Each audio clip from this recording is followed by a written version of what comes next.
Hello. It is lunchtime and I'm kind of just at that stage which is, okay, so it's not a beach.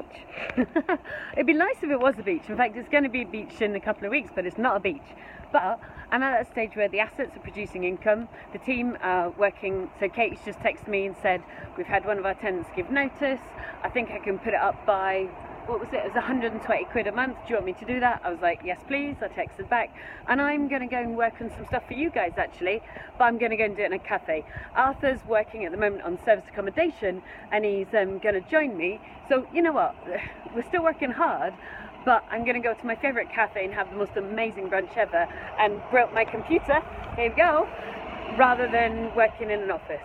Isn't that delicious? That's what you want, and that is properties bringing you in revenue, and then the revenue pays your bills. It is not tied to your, excuse me, try not to get knocked down, this is Stokes Croft, there you go. It's not tied to your hourly rate, is it? So let's go and enjoy some brunch. I'm going to write some good stuff for you guys, but creatively after having a good old bacon and eggs. See ya!